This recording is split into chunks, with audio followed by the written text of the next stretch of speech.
Halo, selamat bergabung dan selamat menyaksikan video saya ini. Ya, di video saya kali ini, saya ingin menyajikan sebuah tutorial untuk melakukan routing BGP di Cisco Packet Tracer. Ya, seperti yang bisa kalian lihat di sini, pada routing kali ini saya akan menggunakan kurang lebih 7 router dan juga sekitar 8 router. Kemudian ada 8 klien yang berupa PC.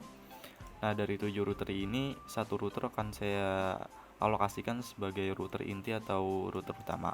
Dan sisanya itu menjadi router di lapisan kedua yang nantinya akan terkoneksi dengan masing-masing klien yang sudah saya sediakan ini. Ya, untuk device-nya sendiri yang saya gunakan di sini adalah PT router. PT router ini bisa kalian temukan di bar ini ke network devices, kemudian kalian klik PT router dan tempatkan di sini. Dan untuk switchnya saya menggunakan switch dengan tipe 2960 yang mana bisa kalian temukan di network devices juga, hanya saja kalian perlu pindah ke seksi switches. Dan di sini kalian bisa temukan switch 260 di opsional paling kiri. Sedangkan kliennya sendiri saya menggunakan PC. PC bisa kalian temukan di end devices dan kalian bisa temukan PC di opsional paling kiri. Dan ya, di sini juga ada dua perangkat tambahan, yaitu access point yang saya gunakan. Access point bisa kalian temukan di network devices, kemudian kalian ke wireless devices dan kalian pilih access point PT atau di sini disingkat jadi APPT. Dan juga di access point-nya nantinya akan terintegrasi dengan dua perangkat wireless, yaitu di sini saya menggunakan tablet. Tablet bisa kalian temukan di end devices dan di sini adalah wireless tablet. Nah, kemudian di sini ada AS1, AS10 hingga AS60 berserta ada IP juga nih. Dan maksudnya apa? Yaitu AS di sini merupakan autonomous system. Fungsinya nanti supaya kita dapat melakukan segmentasi pada masing-masing jaringan yang ada di router. Nah, di sini AS utamanya atau AS1-nya itu terletak di router inti ini. Dan juga di sini ada IP, yaitu dimulai dari 1.1.1.1 hingga berakhir di 6.6.6.1. Nah, IP dengan host ID atau buntutnya 1 ini nantinya akan kita inputkan di router yang inti ini. Fungsinya adalah agar kita dapat buka gerbang atau gateway nantinya menuju ke router lapisan kedua ini. Nah, sedangkan IP dengan buntut 2 seperti ini nantinya kita akan input atau masukkan di IP yang ada di router-router lapisan kedua ini. Fungsinya pun sama, yaitu untuk membuka jalan atau gerbang dari router lapisan kedua menuju ke router yang utama, yang mana router utama nantinya akan menjadi media bagi router-router di lapisan kedua agar dapat melakukan komunikasi. Oke, di sini kita akan mulai menambahkan konektor untuk masing-masing perangkat. Di sini kita ke router utama dulu. Di sini karena kita menggunakan sekitar 6 router di lapisan keduanya, maka di router utama ini kita akan tambahkan kurang lebih 6 port serial yang mana kode serinya itu PT router NM1S. Yang pertama, sebelum kita mengganti portnya atau mencopot, kita harus matikan routernya dulu.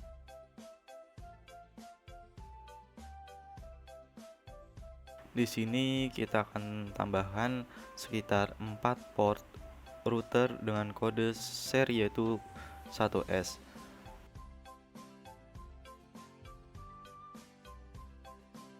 Mengapa hanya 4 saja? Karena 2 port tadi sudah terisi dengan port serial. Nah, jika sudah, kita nyalakan saja routernya, kemudian kita bisa close. Dan sekarang kita akan mulai menambahkan konektor untuk masing-masing perangkat. Dan di sini untuk perangkat dari router inti ke lapisan kedua, kita akan menggunakan kabel serial DCE. Untuk kabel serial DCE sendiri karakteristiknya itu ada logo jamnya. Nah, nantinya juga kita akan menggunakan kabel copper straight through dari router lapisan kedua menuju ke switch hingga ke klien. Mengapa kita menggunakan copper straight through? Karena kita akan menghubungkan ke antar perangkat yang berbeda.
Ya, jika kita sudah menghubungkan masing-masing konektor dengan masing-masing perangkatnya, maka kurang lebih gambaran topologinya akan menjadi seperti ini.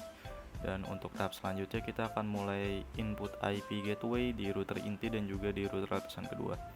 Jangan lupa di sini nantinya di router lapisan kedua kita juga harus menginput IP yang menuju ke klien, yang mana di contoh di router A10 ini IP kliennya ada dua, yaitu 192.168.1.1 dan juga 192.168.2.1. Kalau begitu langsung saja kita akan mulai melakukan input IP.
Ya, kalau begitu selanjutnya kita akan mulai melakukan konfigurasi BGP pada router inti terlebih dahulu. Dan di sini adalah contoh perintah yang akan kita masukkan ke CLI dari router intinya. Nanti kita akan masukkan IP gateway yang berikut ini yang saya blok dan juga network yang saya blok ini. Oke, lanjut saja.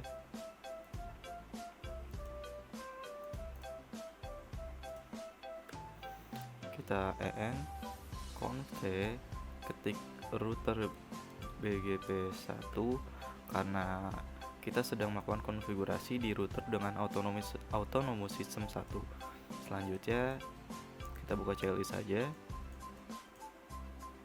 kita copy, lalu kita paste, yang kemudian kita copy lagi networknya, kita paste. kemudian kita close notepad dan CLD dari router pertama. Selanjutnya kita akan melakukan konfigurasi BGP di router-router lapisan kedua ini, yang mana di router-router lapisan kedua ini cara konfigurasinya kurang lebih sama seperti yang sudah kita lakukan di router AS1 atau router inti. Seperti yang kita masukkan tadi, hanya saja nanti di router-router lapisan yang keduanya yang kita masukkan yaitu neighbor, yang ini yang saya blok, yang mana itu akan mengarah ke gateway dari router inti. Nah, selanjutnya setelah itu kita akan masukkan dari network masing-masing gateway dari router-router yang berada di lapisan kedua. Dan mungkin nanti kalian juga akan menemukan sedikit perubahan atau perbedaan yang kita lakukan di konfigurasi router lapisan kedua nanti, yang cukup berbeda dengan router inti ini. Jadi tanpa perlu berlama-lama, berikutlah videonya.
Oke, jika kita sudah melakukan konfigurasi BGP di router-router layer kedua tadi, sekarang saatnya kita memasukkan IP untuk klien-klien yang sudah kita sediakan.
Nah, berikut tadi kita sudah memasukkan IP untuk masing-masing klien yang tersediakan di sini.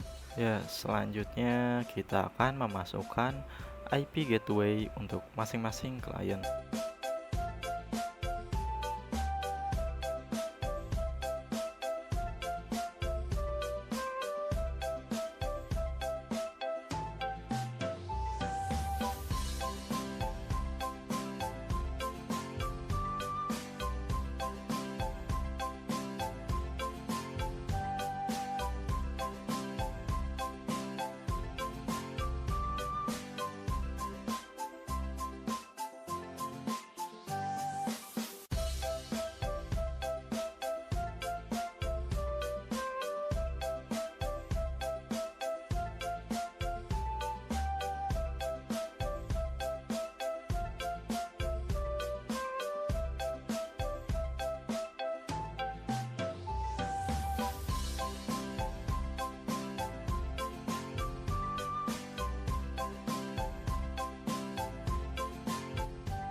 Ya, jika kita sudah memberikan IP gateway untuk masing-masing klien yang ada di topologi jaringan kita ini, hal terakhir yang perlu dilakukan hanyalah melakukan test ping atau kirim pesan dengan mengklik icon surat yang ada di sini.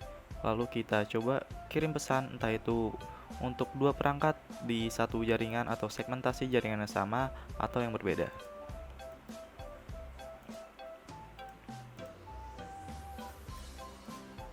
Ya, di sini untuk tes kirim pesan atau tes ping yang saya lakukan untuk dua perangkat di jaringan sama atau segmentasi jaringan yang sama menunjukkan jika ini berhasil. Sekarang kita lakukan untuk di segmentasi jaringan yang berbeda.